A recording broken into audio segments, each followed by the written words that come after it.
నమస్తే ఫ్రెండ్స్, నేను మీ జర్నలిస్ట్ వాలి. పాస్టర్ ప్రవీణ్ పగడాల మృతి కేసుకు సంబంధించి రాష్ట్ర వ్యాప్తంగా తీవ్ర చర్చనీయాంశమైంది. రాష్ట్ర వ్యాప్తంగా ఉన్నటువంటి పాస్టర్లు కావచ్చు, క్రిస్టియన్ సంఘాల నేతలు కావచ్చు, క్రిస్టియన్స్ పెద్ద ఎత్తున ఆందోళన చేస్తున్న పరిస్థితి కనిపిస్తుంది. ఎందుకంటే ఆయనకి థ్రెట్ ఉందని చెప్పి ఆయనే చాలా సందర్భాల్లో ప్రసంగాల్లో తెలిపారు. సో చాలా థ్రెటన్ కాల్స్ కూడా వచ్చినాయి. ఇప్పుడు సడన్గా ఆయన మృతి చెందేసరికి ఇది డెఫినెట్గా హత్య అయి ఉంటుంది. దీని మీద పూర్తి స్థాయిలో నిజాలు నిగ్గు తేల్చాల్సినటువంటి అవసరం ఉంది. క్రిస్టియన్ల మీద జరుగుతున్నటువంటి దాడిని ప్రతి ఒక్కరూ ఖండించాల్సిన అవసరం ఉంది అంటూ వాళ్ళు పెద్ద ఎత్తున ఆందోళన చేస్తున్నారు. నిన్న రాజమండ్రి పూర్తిగా అట్టుడికిన పరిస్థితి కనిపిస్తుంది. పోలీసులు పెద్ద ఎత్తున మోహరించారు, న్యాయం చేస్తామని చెప్పారు. పోస్ట్ మార్టం చేసే సందర్భంలో కూడా ఆందోళన చేసినటువంటి పరిస్థితి. ప్రస్తుతం ప్రవీణ్ పగడాల మృతదేహం హైదరాబాద్కు వచ్చింది. సికింద్రాబాద్ చర్చి దగ్గర ప్రార్థనలు చేశారు. సికింద్రాబాద్ దగ్గర కూడా పెద్ద ఎత్తున పాస్టర్లు ఆందోళన చేసినటువంటి పరిస్థితి. ఎందుకంటే ఈ ఘటన జరిగినటువంటి ప్రదేశాన్ని వాళ్ళు నొక్కిమని చెప్తా ఉన్నారు. అక్కడ కనిపిస్తున్నటువంటి దృశ్యాలన్నీ కూడా హత్యగా మాకు కనిపిస్తూ ఉన్నాయి. పోలీసులకు ఇవి ఎందుకు కనిపించట్లేదు? పారదర్శకంగా విచారణ జరుగుతున్నటువంటి నమ్మకం మాకు కనిపించట్లేదు. ఇది చాలా సందర్భాల్లో కూడా ప్రవీణ్ పగడాల ఆయన చెప్తూ వస్తున్నారు. ఎందుకంటే కొంతమంది అంటే పాస్టర్ని బెదిరిస్తూ నిన్ను చంపేస్తాము, నిన్ను బతకనివ్వమని చెప్పి ఎన్నో సందర్భాల్లో కాల్స్ వచ్చినప్పుడు కూడా ఆయన లైట్ తీసుకున్నారు. కొంత వ్యంగ్యంగా మాట్లాడినట్టు పరిస్థితుంది. కానీ ఇంత ఘోరం జరుగుతుందని చెప్పి మేము అనుకోలేదు. ప్రవీణ్ కుటుంబానికి న్యాయం జరిగి తీరాల్సిందే. క్రిస్టియన్ల మీద జరుగుతున్నటువంటి ఈ దాడిని ఇప్పుడు ఖండించకపోతే ఈ పరంపర ఇట్లాగే కొనసాగుతుంది. ఆయనకి న్యాయం జరగాల్సినటువంటి అవసరం ఉంది. నిష్పక్షపాతంగా విచారణ జరిపించాలి అని చెప్పి పెద్ద ఎత్తున డిమాండ్ చేస్తున్నటువంటి పరిస్థితి ఉంది. సో ఇక్కడ హైదరాబాద్లో కావచ్చు, రాజమండ్రిలో కావచ్చు పెద్ద ఎత్తున ఆందోళనలు జరుగుతున్నాయి. హోంమంత్రి స్పందించారు. అనిత గారు నిష్పక్షపాతంగా విచారణ జరుగుతుంది. ఇద్దరు డీఎస్పీల నేతృత్వంలో విచారణ చేస్తున్నాం. పోస్ట్ మార్టం రిపోర్ట్ వచ్చిన తర్వాత అసలు వాస్తవాలు వెలుగులోకి వస్తాయి. ప్రాథమికంగా అయితే అది రోడ్ యాక్సిడెంట్గా చెప్తున్నారు. అయితే ఎవరైతే ఇక్కడ ఆందోళనలు చేస్తున్నారో వాళ్ళు చెప్తుంది, సరే రోడ్ యాక్సిడెంట్ జరిగితే ఏ వెహికల్ కొట్టేసిందో ఇంతవరకు ఎందుకు తెలియలేదు? అతను హెల్మెట్ పెట్టుకున్నప్పటికి కూడా ముఖం మీద ఎందుకు అంత తీవ్ర స్థాయిలో గాయాలయ్యాయి? ఆ డెడ్ బాడీ మీద వెహికల్ ఎందుకు ఉంది? ఇది హత్య కాబట్టి ఇలాంటి దృశ్యాలు కనిపిస్తున్నాయి, కానీ ఇది రోడ్డు ప్రమాదంగా నమ్మించే ప్రసక్తే లేదు, మేము నమ్మం కూడా అని చెప్పి వాళ్ళు చెప్తా ఉన్నారు. సో చంద్రబాబు నాయుడు గారు కూడా అనుమానాలు తీవ్రమవుతున్నటువంటి నేపథ్యంలో విచారణ నిష్పక్షపాతంగా చేయండి, ప్రతి ఒక్కటే క్షుణ్ణంగా పరిశీలించండి, వాస్తవాలు వెలుగులోకి తీసుకురానని చెప్పి పోలీసు యంత్రాంగాన్ని కూడా సీఎం చంద్రబాబు నాయుడు గారు ఆదేశాలు జారీ చేసినటువంటి పరిస్థితి. ఆందోళనలో తీవ్రంగా రెండు రాష్ట్రాల్లో జరుగుతున్నటువంటి ప్రస్తుత పరిస్థితుల్లో ఎలాంటి అనుమానాలు ఉన్నాయో వాళ్ళు ఏం చెప్తున్నారో కొంచెం తెలుసుకునే ప్రయత్నం చేద్దాం. పాస్టర్ గారి ఫ్రెండ్, అలాగే all India Christian council state president హలోనిన్ గారు ఉన్నారు, జుహానీ హలోనిన్ గారు. వారితో ఒకసారి మనం మాట్లాడే ప్రయత్నం చేద్దాం. ఫోన్ చేస్తున్నాను ఆయనకి. హలో, నమస్కారం జుహానీ హలోనిన్ గారు. చెప్పండి సార్, పాస్టర్ ప్రవీణ్ పగడాల మృతికి సంబంధించి పెద్ద ఎత్తున అనుమానాలు ఉన్నాయి. రెండు తెలుగు రాష్ట్రాల్లో కూడా పాస్టర్లు తీవ్రంగా ఆందోళన చేస్తున్నటువంటి పరిస్థితి కనిపిస్తుంది. మీకు ఎలాంటి అనుమానాలు ఉన్నాయి సార్? మాకు అనుమానాలు ఉండడం వాస్తవాలు. ఎందుకంటే మేము సీన్ ఆఫ్ అఫెన్స్ చూసాము, అక్కడ సీసీ ఫుటేజ్ చూసాం. సంఘటన జరిగిన పరిస్థితి చూస్తే ఖచ్చితంగా అనుమానించడానికి 100% అవకాశం ఉంది. ఎందుకంటే ఒకటి, ఆయన డెడ్ బాడీ ఉన్నటువంటి పరిస్థితి యాక్సిడెంట్ లా లేదు అది. ఎందుకంటే బాడీ మీద కంప్లీట్ గా బైక్ ప్యారల్ గా పడడం అనేది అసలు యాక్సిడెంట్ లో అలా పడే అవకాశం లేదు. ఓకే. రెండోది, కొవ్వూరు టోల్ గేట్ దాడుతున్నప్పుడు ఆయన బైక్ కి హెడ్ లైట్ ఎలగట్లేదు. అప్పటికే హెడ్ లైట్ పగిలిపోయి ఉందా అని ఒక అనుమానం మాకు ఉంది. అంటే అప్పటికే ముందు దాడి జరిగింది ఆయన మీద అనేది. ఆయన ఒక ఇండికేటర్, రైట్ సైడ్ ఇండికేటర్ వేసి వెళ్తున్నారు. ఇండికేటర్ వేసి వెళ్తున్నారు అంటే అప్పటికే ఆయన మూవ్మెంట్ కూడా వీక్ గా కనబడుతుంది. ఆయన తోలుతున్నట్టుగా అనిపించింది మాకు. అంటే ఏమన్నా అటాక్ జరిగిన తర్వాత ఆయన మూవ్ అయిపోతున్నాడా, ఒకవేళ తొందరపడుతున్నాడా అన్న డౌట్ మాకుంది. ఓకే. రెండోది, ఆయన డెడ్ బాడీ ఉన్న ప్రదేశంలో 2 కర్రలుగా ఉన్నాయండి. దాని మీద బ్లడ్ మార్క్స్ ఉన్నాయి, ఎండిపోయిన కర్రలు. అది ఎందుకు అక్కడ ఉన్నాయో మనకు తెలియదు. అయితే పోలీసు వారు దాన్ని సెక్యూర్ చేయలేదు. ఓకే. మూడోది ఏంటంటే ఆయన ముఖం మీద దెబ్బ తగిలింది తప్ప ఆయన ఒంటి మీద 2 గాయాలు పెద్దగా లేవు. రెండోది, బండికి కూడా ఎటువంటి దీన్ని ఎవరన్నా ధృవీకరించారా సార్? పోలీసులు ఏమన్నా చెప్పారా బాడీ మీద ఎలాంటి గాయాలు లేవని చెప్పి చెప్పారా వాళ్ళు ఏమన్నా? నిన్న పోస్ట్ మార్టం దగ్గర మేము ఉన్నాం సార్. బాడీ మీద ఎటువంటి పెద్ద గాయాలు లేవు. అంటే చిన్న చిన్న భుజాల మీద 2 గాయాలు ఉన్నాయి. తొడ మీద సైలెన్సర్ కాయాలని చిన్న మచ్చ ఉంది. ఒక పెదం అయితే కంప్లీట్ కట్ అయిపోయింది. ఒక సైడ్ బొగ్గ అంతా కూడా వాసిపోయి కట్ అయిపోయి ఉంది. సో అవి చేస్తే ఏదో ముఖం మీద అటాక్ చేసినట్టుగా కనబడుతుంది మాకు. పోస్ట్ మార్టం నివేదిక ఎప్పుడు వస్తుంది అన్నారు సార్ మీరు? అదే పోలీసు వారు అంటే పోస్ట్ మార్టం నివేదిక టైం తీసుకుంటున్నాం. ఎందుకంటే కెమికల్ టెస్ట్లు అవ్వాలి, అన్ని కంప్లీట్ రిపోర్ట్ వచ్చిన తర్వాత మేము బయటకు ఇస్తామని చెప్పారు వాళ్ళు. సో మేము కూడా వాళ్ళు తొందర పెట్టలేదు. ఎందుకంటే మీరు మంచిగా ఎగ్జామిన్ చేసి కంప్లీట్ ఎక్సెల్ రిపోర్ట్ ఇవ్వమని మేము వాళ్ళని కోరాం. ఓకే. ప్రవీణ్ పగడాల గారితో మీకు ఎలాంటి అనుబంధం ఉంది సార్?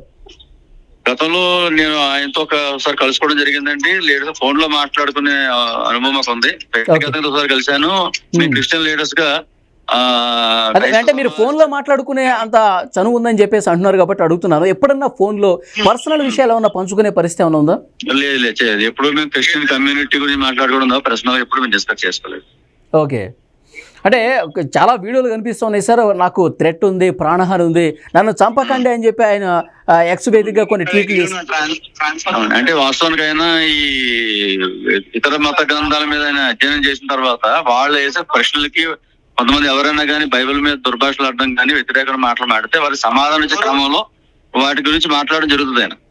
ఆయన నేచురల్ గా వెరీ సాఫ్ట్ మైండెడ్, ఎవరిని కించపరిచే వ్యక్తి కాదు. రెండోది అంటే అగ్రిగేట్ గా రియాక్ట్ అయ్యే వ్యక్తి కాదు, చాలా సాఫ్ట్ గా ఉంటాడు ఆయన. అయితే అండి ఎవరైనా ప్రశ్నిస్తే మాత్రం ఖచ్చితంగా లాజికల్ 100% సమాధానం చెప్పగలటువంటి ఇంటలెక్చువల్, ఇది very intellectual person. Okay.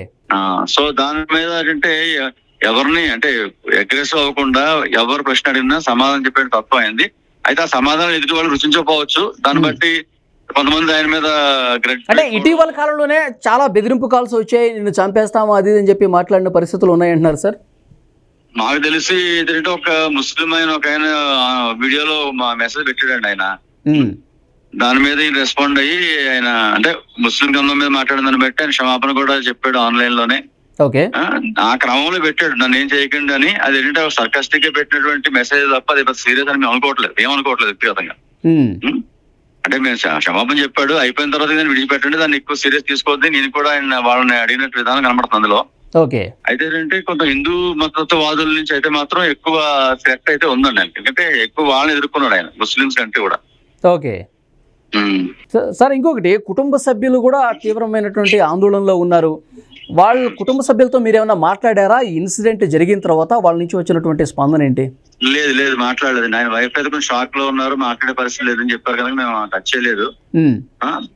Present ఏంటంటే బాడీ వెళ్ళి బరియల్ అయిపోయే వరకు కూడా మేము దాని మీద ఎక్కువ మనసు పెట్టడం అనుకోలేదు. ఓకే.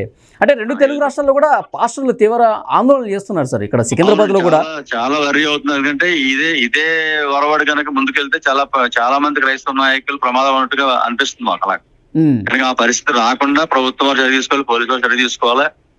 ఇప్పటికే యూట్యూబ్ మీదుగా చాలా మంది ఇష్టం గొప్పని పరిస్థితి చూస్తున్నాం. మరి సుమోటోగానే కేసులు నమోదు చేసి పోలీసు వారు చర్య తీసుకుని కోరుతున్నాం. ఎవరో కేసు పెడితే మేము చూస్తా ఉన్నాం కాకుండా పబ్లిక్ మీడియాలో ఆన్లైన్ లో కనబడుతున్నాయి కనుక దాన్ని బట్టి పోలీసు వారు రెస్పాండ్ అవ్వాలి, అది మేము కోరుకునేది. ఓకే.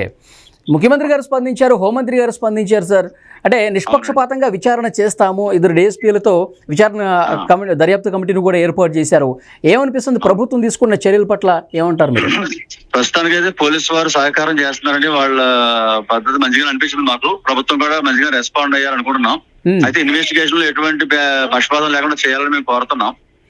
రెండోది 31వ తారీఖుని ఆంధ్రాలో నుండి క్రైస్తవ నాయకులందరూ కూడా ఒక గెట్ టుగెదర్ ఏర్పాటు చేసుకొని మేము కలుసుకొని సీఎం గారిని కలవడం సిద్ధపడుతున్నాం. ఓకే. యా, థ్యాంక్ యూ జోహాని గారు, ఫోన్లో అందుబాటులోకి వచ్చి మీ స్పందన తెలియజేశారు. Thank you sir. Thank you. Yeah, so అది జోహాని హెలోనన్ గారి స్పందన. సో మొత్తానికైతే అనుమానాలు తీవ్రంగా ఉన్నాయి, పాస్టర్ల ఆందోళన కనిపిస్తుంది, కుటుంబ సభ్యులు కూడా ఆందోళనలో ఉన్నారు. ముఖ్యంగా గత కొన్ని రోజులుగా హెచ్చరికలు ఏవైతే ఉన్నాయో దానికి అనుగుణంగానే ఈ ఘటన జరిగిందని చెప్పి మాకు చాలా అనుమానాలు ఉన్నాయి. ప్రస్తుతం పోలీసులు ఇన్వెస్టిగేట్ చేస్తున్నారు. అది పారదర్శకంగా జరగాలి, చాలా కెమికల్ టెస్టులు జరగాల్సినటువంటి అవసరం ఉంది కాబట్టి 29వ తారీఖు తర్వాతే పోస్ట్ మార్టం రిపోర్ట్ వస్తుందని చెప్పి పోలీసుల నుంచి కొంత ఇన్ఫర్మేషన్ ఉన్నట్టుగా తెలుస్తుంది. సో ఏది ఏమైనప్పటికీ కూడా పాస్టర్ల ఆందోళన ఒకటే. గతంలో కూడా చాలా హెచ్చరికలు వచ్చినాయి, నిన్ను చంపేస్తాము, నీ పద్ధతి సరిగా లేదు, ఎక్కడున్నా సరే వెతికి పట్టుకొని నిన్ను చంపుతామని చెప్పి ఇలాంటి హెచ్చరికలు వచ్చిన నేపథ్యంలో, ఇది జరిగినటువంటి కొన్ని రోజులకే ఈ ఘటన జరిగినటువంటి నేపథ్యంలో ఇది డెఫినెట్గా హత్యగా కనిపిస్తుంది. అక్కడ జరిగినటువంటి సీన్ కూడా అదేవిధంగా కనిపిస్తుంది. అక్కడ ఉన్న కర్రలకు రక్తపు మరకలు కావచ్చు, ఆ డెడ్ బాడీ మీద వెహికల్ ఉండటం కావచ్చు, తలకి మాత్రమే గాయాలు కావటం కావచ్చు, అసలు ఏ వెహికల్ కొట్టిందో కూడా ఇంతవరకు తెలియకపోవటం కావచ్చు.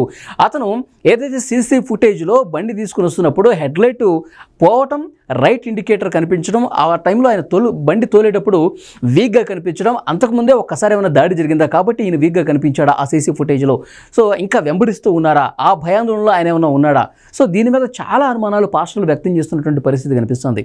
నిన్న రాజమహేంద్రం అయితే అట్టుడిపోయినటువంటి పరిస్థితి, ఎందుకంటే పెద్ద ఎత్తున ఇటు రాజకీయ నాయకులు వచ్చారు, కొంత మాట్లాడే ప్రయత్నం చేశారు, నిజాలు నిగ్గు తేల్చాలని చెప్తున్నారు. ఈ దాడులు ఇట్లా కొనసాగే అవకాశం ఉంటుంది, ఇది ఇట్లా ఈజీగా వదిలేస్తే, కాబట్టి డెఫినెట్గా చాలా సీరియస్గా యాక్షన్ తీసుకోవాల్సిన అవసరం ఉందని చెప్పి మాట్లాడుతూ ఉన్నారు. ఇక్కడ సికింద్రాబాద్ భౌతికాయంని చూడటానికి పెద్ద ఎత్తున ఇక్కడ తెలంగాణతో పాటు హైదరాబాద్కు సంబంధించినటువంటి పాస్టర్లు వచ్చారు.